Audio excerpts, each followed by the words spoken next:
బుగ్గలు అమ్ముతున్నావు అంటే ఏం సంగతి నువ్వు? బుగ్గల నేను ఎందుకు అమ్ముతా బుగ్గలు? పైసలు తీసుకోకుండా ఫ్రీలు ఇస్తున్నావు అంటే అమ్మితే నేను అమ్మాలి ఊళ్ళరా. ఎవరు చెప్పిర్రు? అరే కింద ముసలాయన అంటున్నాడు. కింద ముసలాయన గాయత తెలియదు అనుకుంటున్నా. ఫ్రీలు ఎందుకు ఇస్తున్నావు నువ్వు? అలవాటు నేర్పితే. అవి బుగ్గలు కాదు. ఒక్కసారి మీ చుట్టూ చూడండి. ఇక్కడ దవాఖాన బొమ్మ ఉన్నది, సైకిల్ పట్టుకొని అందులో వేసుకొని అమ్ముతున్నావా? మీరు అమ్మాయి దగ్గర నేను ఎక్కడ అమ్ముతా కానీ ఇవన్నీ సినిమాలు. సారు రాఘవేంద్రరావు సారు, అరే తనకెళ్ళ బారి సారు అందరు ఉన్నారు కానీ ఇంట్లో సినిమా నేను కూడా ఉన్నా చూడండి. బాగున్నా కదా? నువ్వు ఇక్కడ మళ్ళీ జరా అమ్మ కొడుకో నువ్వా పాటలు వాడే మేడం కొడుకు కదా. ఇది నీ పేరు ఏంటిది?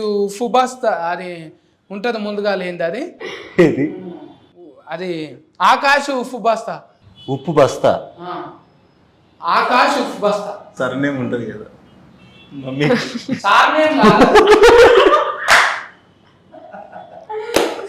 నాకు ఇంతసేపు పట్టింది. అవును ఉప్పు బస్తా. ఏం పేరు చెప్పు, నువ్వు చెప్పు. ఆకాశ్ ఉప్పు బస్తా. మంచిగా చెప్పు, మళ్ళా అమ్మ చూసింది అనుకో ఫెయిల్ అవుతుంది ఆయన. ఉపద్రష్ట.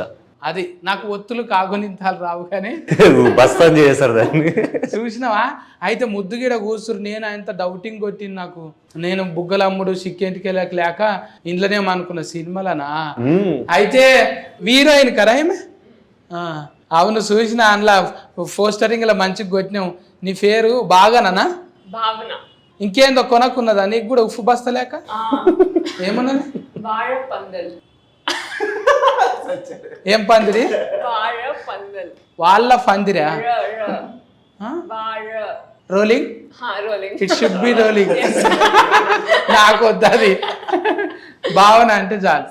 ఇంకా డైరెక్టర్ పేరు అయితే పెద్దగానే ఉన్నది చూసిన నేను. గంగనా మోనా శేఖర్. గంగన్న మోని. అందరికి ఇవి కొన పేర్లు గమ్మతున్నాయి. మీరు పెట్టిన పేర్లు గమ్మత్తుంది. ఆస్తుకు అట్లా కుదిరినాయి. శేఖర్ అన్న చెప్పే నువ్వు చిన్నోనివో పెద్దోనివో కరెంటు తీగ లెక్క సన్నమే ఉన్నావు కానీ అది కూడా తీసినావు అంట కానీ పంచతంత్రం. పంచతంత్ర కథలు. అదేంటిది? ఆంకమాలజా?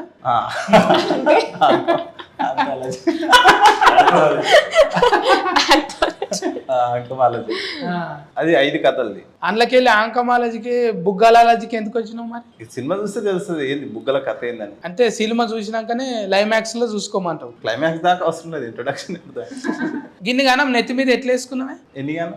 ఒకటి కెమెరా వేసుకున్నావు, డైరీ స్కానింగ్ వేసుకున్నావు, ఇంకోటి రచన వేసుకున్నావు. ఒక్క యాక్టింగ్ వదిలేసారు అంతే. అంటే అన్నింటి మీద అనేది నాకేం అవగాహన లేదు. ఒక సినిమాకి ఏం కావాలనేది, ఒక కథకి ఏం కావాలనేది చేసుకుంటూ వెళ్ళినాం అంతే తప్పితే ఇన్ని డిపార్ట్మెంట్లు అన్ని చేసేంత లేదనుకోండి. బట్ ఈ కథకి అవి చేసుకోవాల్సి వచ్చింది అంతే. బుగ్గలమ్ముడు అంటే ఇప్పటి కథ కాదు, అది 96లో జరిగింది మన కొల్లాపూర్ నంద్యాల మధ్య. నువ్వు ఏ మోడల్ మరి? 88 మోడల్. 88. అవును. అంటే చిన్న పిల్లగాని నేను 88లో చూసి మళ్ళీ 96కు కథ తీసినావు అంటే 10 ఏళ్ళకే తీసేసి. ఇంకా మీరైతే ఆల్రెడీగా యాస్కెనింగ్ మీద ఫట్ ఉన్నదంట కదా మీకు? నాకేం అర్థం అవ్వట్లేదు. నేను ఏమన్నా యాస్కెనింగ్ మీద గ్రిఫ్ ఉన్నది, యాక్టింగ్ మీద గ్రిప్ ఉన్నది. ఆ గ్రిఫ్ తోని చెప్తుంటివా ఆల్రెడీ ఇది నేను చేసేసిన, ఇది నాకు పెద్ద కథ కాదు? రోజు సెట్ మీదకి రావడం ఇది నేను ముందు చేశాను సార్. లేదు అంటే కెమెరా ముందు ఎక్స్పీరియన్స్ తక్కువ, నేను థియేటర్ ఎక్కువ చేశాను, సో చాలా నేర్చుకున్నాను. మీకు అంటే ఆ స్టేజీల మీద అంటే గట్టిగా ఒలుతారు కదా? కరెక్ట్. ఒలుతుంటే డైరెక్టర్ అన్నాడా కొంచెం కూల్గా మాట్లాడాలి చెప్పారు యాక్చువల్లీ రిహర్సల్ అప్పుడు వర్క్ షాప్ చేస్తున్నప్పుడు చెప్పారు. అంత అరవడం అక్కర్లేదని డబ్బింగ్ లో చూసుకోవచ్చు. ఇప్పుడు నీకు కుతికే సాఫు మంచిగా ఉండి మమ్మీ లేక పాటలు పాడతావు అనుకుంటే మళ్ళీ యాస్కెనింగ్లకి ఎందుకు వచ్చినావు? ఫ్యామిలీ అంతా మ్యూజిక్ సైడ్ వెళ్ళిపోయారు. మా అమ్మమ్మ మ్యూజిక్ టీచర్, మా చెల్లి పాడుతుంది, అమ్మ పాడుతుంది మొత్తం. సో నేను కొంచెం ఏదన్నా తేడాగా చేద్దాం మన ఫ్యామిలీలో అని ఫస్ట్ డాన్స్ మొదలెట్టిన తర్వాత యాక్టింగ్ మీద కొంచెం అలా ఇంట్రెస్ట్ పెరిగి ఫైనలీ సార్ నాకు ఒక గొప్ప అవకాశం ఇచ్చారు, దాన్ని పోగొట్టుకోవాలి లేక. అరే ఇంట్లో గ్రామంలో మంచిగా కండలు అవి పోస్టింగ్లు బాగానే పెట్టినావు. ఏదో అండి ఇలాంటి అవకాశాలు వస్తాయనే పెడతాం మేము అంతే. ముందుగాల ఆల్రెడీగా దస్తి వేయొచ్చు అనేది కండలు పెంచిండు. కుతికే మీద పెట్టలేడు, మొత్తం ఫెయి మీదనే పెట్టిండు. అన్ని కండలు పెంచినా కూడా నాకు ఓన్లీ ఫుల్ షర్ట్లు వేసారు, ఏం కనపడకుండా. అబ్బా బాధ అనిపిస్తుంది కదా ఎవరికైనా. నాకున్నది కాకుండా వేరేది ఎందుకు చూపిస్తారు సార్? అది కూడా ఆయన ఉన్నదే కదా. ఒక కండల షాట్ పెట్టరా అన్నదా? ఇప్పుడు పెడదాం తర్వాత. ఇప్పుడు ఏదైనా ప్రోమో సాంగ్ లో ప్రమోషన్స్ వాడతారు ఇవన్నీ. మరి తిఫల్ అనిపించలేదా కట్టుకొత్తాలే నువ్వే డైరెక్షన్ ఓకే టేక్ కట్టుకొత్తుడు కెమెరా అంటే రోలింగ్ సార్ అనేటోళ్ళు వేరే ఉంటారు కదా. అంటే నాకు ఫస్ట్ సినిమాకి కూడా అలవాటే కదా, పంచతంత్ర కథలు కూడా అలవాటే కాబట్టి. నువ్వే పోయి క్లాప్ కొట్టుకొని వచ్చి కెమెరా యాక్షన్. లేదు లేదు, నాకు టీం చాలా బాగుంటుంది, నాకన్నా ఫాస్ట్గా ఉంటుంది నా టీం. కాబట్టి టీం బాగున్నప్పుడు మనకు అది పెద్ద పనులు అనిపించవు. మంచి టీం దొరికినప్పుడు చాలా ఈజీగా అవుతాయి పనులు. అంటే పెద్ద అయిన పేరు ఇప్పుడు ప్రొడ్యూసర్ అంటే రాఘవేంద్రరావు సార్. సార్ నొప్పించుడు అనేది జర తిఫలే కదా. ఇప్పుడు నువ్వేమో జర ఇన్ని ఫండ్లు పెడతా సార్, అంగూర ఫండ్లు ఉంటాయి, షేఫ్ ఫండ్లు ఉంటాయి, ఇట్లా అంటే ఏమన్నా అట్రాక్షన్ అవుతుండేనేమో. నువ్వేమో తీసుకుపోయి ఊపిరి బుగ్గలు ఉంటాయి అంటే సారు సార్ పళ్ళు పూలు సినిమా కాదు, ఆయన ఎమోషన్ డ్రామా, ఆయన అంతకు మంచి మించి కథ. ఉండాలి సార్ అనుకొని ఆయన సినిమా చూసే విధానం వేరు అది. సో ఆయన కథ మాత్రమే చూస్తాడు, అవన్నీ చూడేటప్పుడు. ఒకసారి కథను నమ్మినంటే డైరెక్టర్కి వదిలేస్తాడు, తనే వదిలేస్తాడు. అంటే నీకు ఇన్ని ఉన్నాయి కదా, నువ్వు ఫల్టీ టాలెంటెడ్ కదా. పల్టియా ఇప్పుడు హీరోయిన్కి ఆల్రెడీగా ఇంకేమన్నా డాన్సులు కూడా వచ్చు కదా. వచ్చాను, అన్ని వచ్చు అమ్మో. ఆమె పల్టీ టాలెంటెడ్. అవును, ఇంతసేపటి నుంచి నేను వచ్చిన మరి ఇంత నీళ్ళు తాగుతావా? ముంగట గవ్యాగో ఆ చాక్లెట్లు పెట్టిండ్రు. ఇగో ఈ చాక్లెట్స్ తీసుకోండి.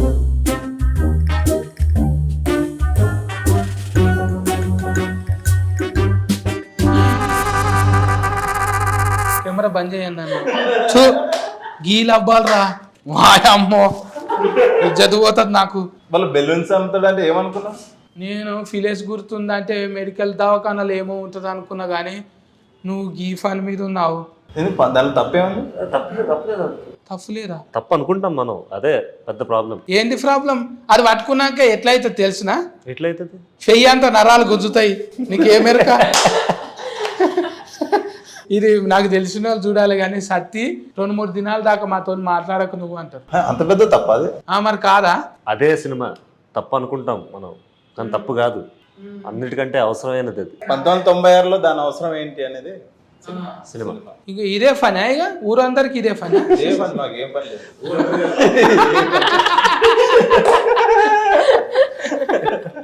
నువ్వు ఏం బుగ్గలు నువ్వు అమ్మేది? నేను ఊపిరి బుగ్గలు. నీదేమో ఆడుకునేది. ఇది వాడుకునేది. అమ్మా అంటే ఇవి ఒక్కోసారి లొల్లి అవుతుండే పోరగాళ్ళు వీటిల్లా బోరింగ్ కాడ నీళ్లు నింపుకొని మస్తు తన్నులు తింటుంటే చెప్పకూడదు, కానీ బోరింగ్ కాడ నీళ్లు. అయ్యో చాలా మంది చేశారు అది, చాలా మంది చేశారు అది. దీని పుణ్యాన మీరు ఎన్నిసార్లు దెబ్బలు తిన్నారు? ఇప్పుడు చెప్పుడు అవసరం అంటావా? కెమెరాలు పెట్టి ఇంత మాట్లాడుకున్న తర్వాత కెమెరా. అందుకే చిన్నప్పుడు అన్న, ఇప్పుడు పెట్టింది నేను అడగట్లేదు. ఇట్లా కెమెరాలు పెట్టి ఇట్లా కాదన్న, అంటే ఇజ్జత్ అనిపిస్తుంది. అరే అది మంచి టాపికే అన్న, దాన్ని ఎందుకు మనం అంత భూతంలాగా చూడొద్దు. తింటున్నామంటాను మెడల్ వేసుకొని తిరుగుతాం. కనీసం జోబులలో పెట్టుకొని తిరగమని చెప్తున్నా అన్న. మెడల్ వాడుతున్నామంటాను వాట్సాప్ స్టేటస్ పెట్టమని. అయిపోయింది. ఒకప్పుడు బిత్తిరి సత్తి, ఇప్పుడు బికినీల సత్తి. ఎథిస్కు అది ఇది అనేటోళ్ళు కొంచెం ఉంటారు, కానీ అసొంటోళ్ళను మరి విమర్శలు కూడా వస్తాయి కదా కొన్ని. అన్న వస్తాయి, నేను అదే అంటున్నా. సినిమా చూసిన తర్వాత దానిలో ఏం తప్పేం లేదు. ఇప్పుడు అంత పెద్ద అయినా ఇలాంటి సినిమా ఒప్పుకున్నాడంటే అర్థం చేసుకుని ఇంకా చాలా గొప్ప విషయం మాకు కూడా. ఇంత నమ్మి- ఎందుకంటే ఎప్పుడు సినిమా అంటే ఏదో ఒక టైంలో మాత్రమే మనం ఏదైనా ఒక కమర్షియల్ ఆస్పెక్ట్ లో, ఒక సోషల్ గా మనం ఏదైనా జనాలకు ఏదైనా చెప్పాల్సిన టైం వస్తుంది. కొన్ని కథలకే ఉంటుంది, అన్ని కథలు చెప్పడానికి ఉండవు. సో అలాంటి కమర్షియల్ కథతో మాకు చెప్పే అవకాశం వచ్చిన స్క్రిప్ట్ అన్నమాట. సో అందుకే సార్ కూడా చాలా మంచి స్క్రిప్ట్ అని యాక్సెప్ట్ చేసి. ఇంకా నువ్వు సిగ్గు పడలేదా? మరి నీకు సిగ్గు అనిపించలేదా? లేదు సార్. కష్టం సార్, అది ఎక్స్పెక్ట్ చేయండి. వద్దు అమ్మకని చెప్పాను కానీ వినలేదు. నాకు నా లక్ష్యమే ముఖ్యం అని, నా పెళ్ళాం కంటే నా లక్ష్యం చాలా ఇంపార్టెంట్. అవి అమ్మితే నీకు కమిషన్ వస్తుందా? ఇట్లా కమిషనే. నేను డబ్బుల కోసం చేసామండి, కొంచెం అవగాహన పెంచుదామని. ఆ రోగం ఏంటి, అప్పుడు పరిస్థితులు ఏంటి, ఎందుకంటే అప్పుడు ఎవరికి అవగాహన లేదు, ఎవరికి ఆ మైండ్ సెట్ లేదు. ఇప్పుడు అదే టైటిలింగ్ కదా, నన్ను యాది పెట్టుకో లేకపోతే నిన్ను యాది మారుస్తారంటాను. బాగా రాశారు కదా. మంచిగా రాసినావు. డబ్బా మీద బోర్డు వేసుకొని తిరుగుతున్నాను. ఇప్పుడు సంబంధాలు అంటే ఎవరు చూస్తలేరు కదా, టూక్ వాడతారు ఎక్కువ. అంటే సక్రమానికి వాడాలి. అంటే నాకు తెలిసినంత వరకు పెద్ద రోగం అంటారు కదా, అప్పుడు ఇది ఇట్లా అనలేకపోతురు ఎయిడ్స్ అంటాను. ఎయిడ్స్ అంటే ఓయమ్మో ఎయిడ్స్ అంటే అని తీసుకుపోయి ఆడ అలగబెట్టాలి అన్నట్టు ఉంటుండే. అని గాలి వాడితేనో లేకుంటే ఆయన ఇట్లా మాట్లాడితేనో తుఫిల్లు పడితేనో వస్తుంది అంటారు. అవిట మీద నేను కూడా తిరిగినాం అప్పుడు పాటలు కూడా రాసి పాడినాం అనమాట. ఎయిడ్స్ భూతం లేచింది బిడ్డ ఫారా హుషారు, రోగాల కోరల్ని సాచింది బిడ్డ లేదా కంగారు, యాది మరిసి నువ్వు ఇట్లున్నవంటే నాకెందుకంటూ ఊకున్నవంటే, రోగం వచ్చి ఫీల్చి ఫిఫ్ఫి చేసినాక ఒరిగేది ఏముంది మొత్తుకున్నా గాని, ఎయిడ్స్ భూతం లేచింది బిడ్డ ఫారా హుషారు, రోగాల కోరల్ని సాచింది బిడ్డ లేదా కంగారు. మళ్ళీ అందులోనే మందులేని రోగం ఒకటి దాఫురించరన్న, ఆ మహమ్మారి పేరు ఎయిడ్స్ రోగం అంటారన్న, ఒక్ర బుద్ధి వ్యభిచారం వలలో నా జిక్కుకుంటే, ఒడ్డుకున్న చేపగతి గడ్డు కాలం వచ్చురన్న అంటాను. ఇట్లా పాటలు ముద్దుగా సూపర్. సేమ్ ఇది సినిమాలో ఈ టాలెంట్ కూడా ఉందా? పల్టీ టాలెంట్. ఫల్టీ టాలెంటెడ్ మేము అసలు ఇక్కడ మొత్తం ఫల్టీ అంతా ఇక్కడే ఉంది. ఫల్టీలు వేసే ఏ లొంకర పోయినాయి అన్న. నాకు అక్కడ దిక్కు చూడబుద్ధి అవుతలేదు, అవి తీసేయరా. కింద పెట్టాను. ఈ ఫీలింగ్ తీసేయాలనే మా సినిమా వస్తుంది. ఈ ఇంటర్వ్యూ అయిపోయే లోపు మీరు జాబ్ వేసుకొని పోయేలా మన చేస్తా. ఇంటర్వ్యూ కూడా మా ఫటీలు వస్తుందా? మాఫటి అంటే ఇది సమరం గారి ప్రోగ్రామ్ కాదన్నా, డైలీ వస్తుంది. రాత్రిపూట అందరూ అనుకున్నాక వస్తుంది ఆ ప్రోగ్రామ్ ఇది. నాకు ఏదో కొంచెం డౌటింగ్ కొడుతున్నా, నువ్వు అమ్మకు చెప్పినవా లేకపోతే నీ అంతలు నువ్వే ఇట్లా చేస్తున్నావా ఆ సినిమాలు? అయ్యో అమ్మకు తెలియకుండా నేను ఏం చేయను, అన్ని అమ్మకు చెప్పే చేస్తాను నేను అడిగొస్తే ఎందుకైనా మంచిది అంటే, నువ్వు డైరెక్టర్ అంటే రాఘవేంద్రరావు సార్ని అడుగుతా, మళ్ళా సునీత మేడంను కూడా అడుగుతా.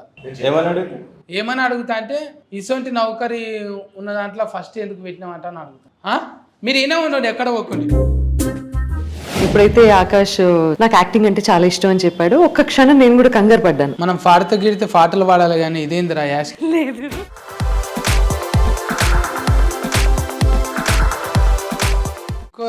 డాట్కర్లు యాట్కర్లు దగ్గర ఉంటాయి అంటే చదువుకొని మీ భాష కనీసం ప్రొనౌన్స్ చేయడానికి కూడా తిరిగి రాదు తెలుసా. డాక్టర్ మీరు ఇప్పుడు ఏమన్నారు? డాట్కర్ ఏంటిది సత్తి డిక్షనరీ? డిక్షనరీ మన సపరేట్ డిక్షనరీ. నమస్కారం సార్.